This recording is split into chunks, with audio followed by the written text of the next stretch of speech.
Hey everybody, this is TJ Cates with Nashville Entertainment Weekly. We are coming to you from the Nashville red carpet with Mr. Collin Hanks. That's good. I knew your name. I wanted you to say it.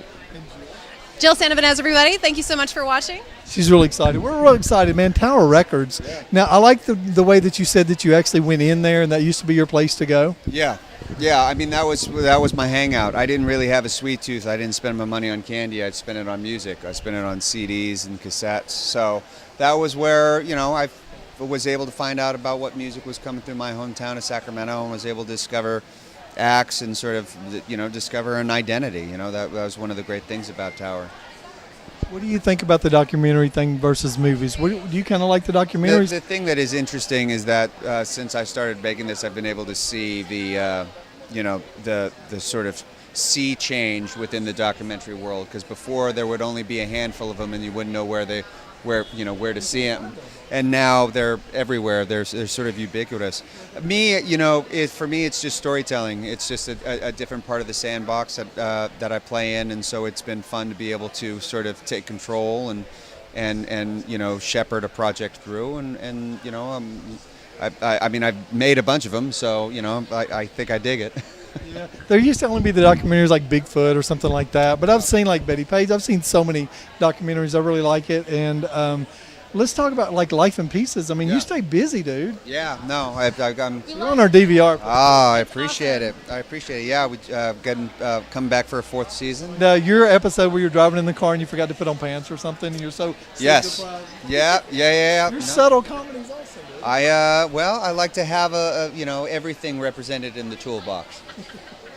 So do you do that when you direct? I mean, what kind of environment are we creating on I like to the keep film set? I mean, I like to keep things light. It's the best job in the world if you make it that, or you can make things incredibly difficult. And I don't really have patience for people that make things more difficult than they need to be. Yeah. So there you go. Jill has some really good questions.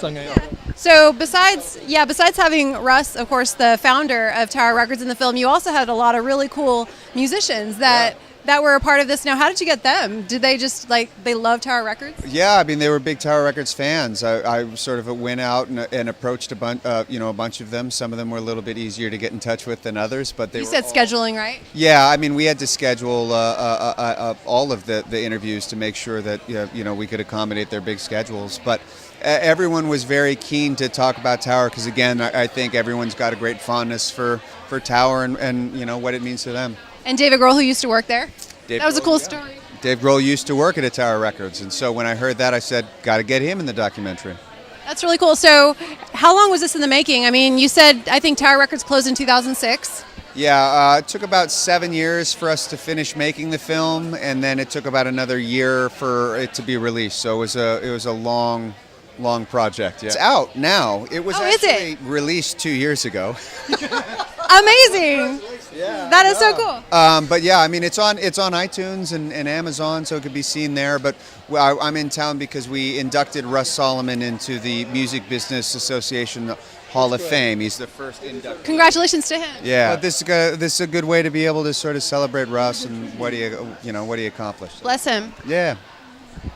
The music. Now, I was raised in the albums and the 8-tracks, and everything evolved, and now it's all we have a little record label, and we have people that'll buy one song. Katie's with a record label. How are they going to find their music? How do you find new people? That's the thing. It's partly YouTube, it's partly social media, it's partly music streaming, it's partly radio. Still, believe it or not, and a lot of times it's their friends. So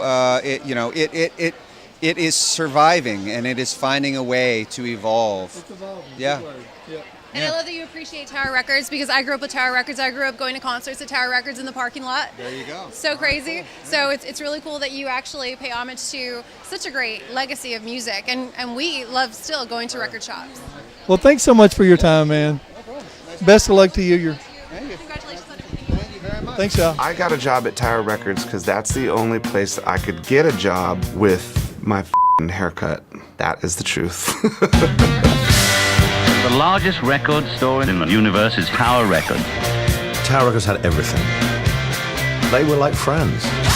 If you came into town, you went to Tower Records. Tower was the center of it all.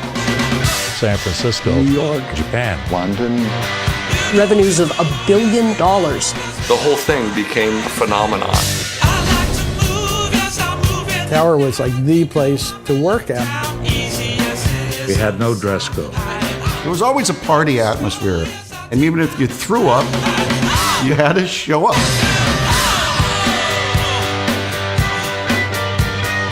You were part of his family. That was the fun part. Russ Solomon, Tower Records was what he did. I don't think he thought he could do any wrong.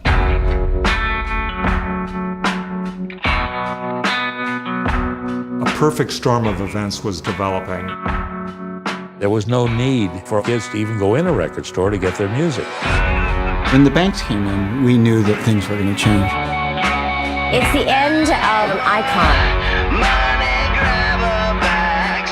He fought, but he basically had to cut the heart out of the company. Somebody's taken it away from us. The bank said, we don't need a visionary.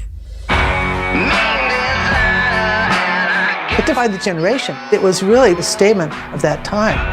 To be able to go into a store where there was people that knew music, it's just a missing part of our society now.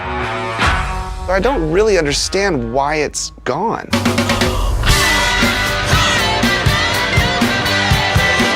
We just happened to be at that right place at the right time. You want to call that luck?